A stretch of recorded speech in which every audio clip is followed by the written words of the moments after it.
So welcome back to my YouTube channel. So आज हम पढ़ेंगे द लेजिस्लेचर ऑफ स्विट्जरलैंड कि स्विट्जरलैंड का लेजिस्लेचर कैसा है। हमने स्विट्जरलैंड के बारे में पढ़ा था, जब हमने स्विट्जरलैंड का कॉन्स्टिट्यूशन पढ़ा था, उसके फीचर्स देखे थे, तब हमने स्विट्जरलैंड के बारे में बहुत कुछ डिस्कस किया था। बट आज हम उसके लेजिस्लेचर के बारे में डिस्कस करने वाले हैं कि उसका लेजिस्लेचर कैसा है, कैसी वर्किंग है, क्या नेचर है, वो सब चीज़ें आज हम डिस्कस करने वाले हैं।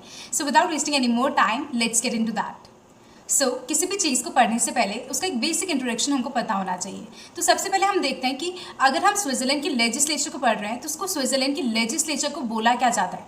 तो स्विट्जरलैंड की लेजिस्लेचर को बोला जाता है द स्विस फेडरल असेंबली, ठीक है।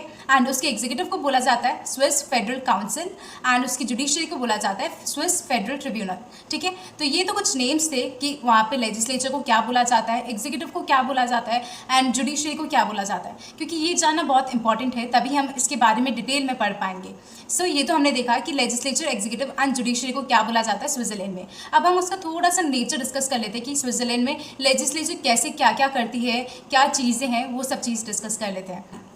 जो स्विस फेडरल असेंबली है, that means the legislature of Switzerland, वो क्या करती है, वो एग्जीक्यूटिव के मेंबर्स को चूज करती है। सेकेंड चीज़ वो और क्या करती है, जो फेडरल ट्रिब्यूनल है, दैट मीन्स जो जुडिशरी है स्विट्जरलैंड की, उसके मेंबर्स कहाँ से आते हैं, उसके मेंबर्स भी जो है वो फेडरल असेंबली में से आते हैं, ठीक है। तो इसने क्या क्या किया, लेजिस्लेचर ने सबसे पहले executive, that means Swiss federal council के मेंबर्स को चूज करती है एंड जो जुडिशरी के मेंबर्स है, दैट मीन्स फेडरल ट्रिब्यूनल के जो मेंबर्स है वो कहाँ से आते हैं, वो फेडरल असेंबली में से आते हैं। Now the next thing is, अब हम थोड़ा सा कंपैरिजन देख लेते हैं बिटवीन डिफरेंट कंट्रीज। जैसे कि आपको पता होगा कि यूएसए में स्ट्रिक्ट सेपरेशन ऑफ पावर्स है, दैट मीन्स जो जुडिशरी है, जो एग्जीक्यूटिव है, जो लेजिस्लेचर है, वो एक दूसरे के काम में इंटरफेयर नहीं करती है। तो वहाँ पे सेपरेशन ऑफ पावर्स है, सबकी अपनी अपनी अलग अलग पावर्स है, ठीक है, वो एक दूसरे काम में इंटरफेयर नहीं करते हैं। तो वैसे ही यहाँ स्विट्जरलैंड में इसका एकदम अपोजिट है, यहाँ पे बिल्कुल भी सेपरेशन ऑफ पावर्स नहीं है, ठीक है। जैसे यूएसए में सेपरेशन ऑफ पावर्स है, वैसे यहाँ बिल्कुल भी सेपरेशन ऑफ पावर्स नहीं है। तो ये तो हो गया एक सेपरेशन ऑफ पावर्स के ऊपर का पॉइंट। अब बात करते हैं सोवरेनिटी ऑफ पार्लियामेंट की। तो ब्रिटेन में जो है, आपने पढ़ा होगा कि ब्रिटेन में पार्लियामेंट के पास सोवरेनिटी है।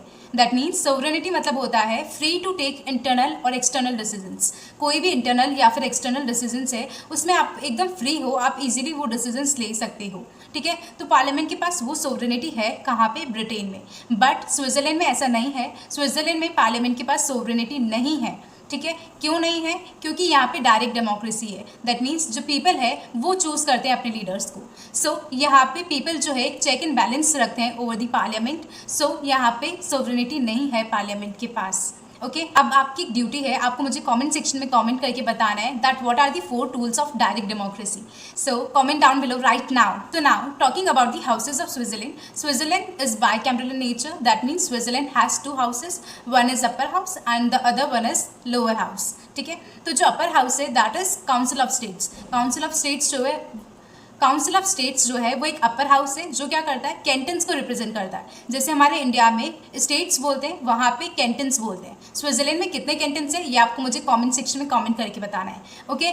एंड अगर आपको थोड़ा डिटेल नॉलेज हो तो आपको ये भी बताना है कितने फुल कैंटन्स है एंड कितने हाफ कैंटन्स है। You have to comment down below in the comment section.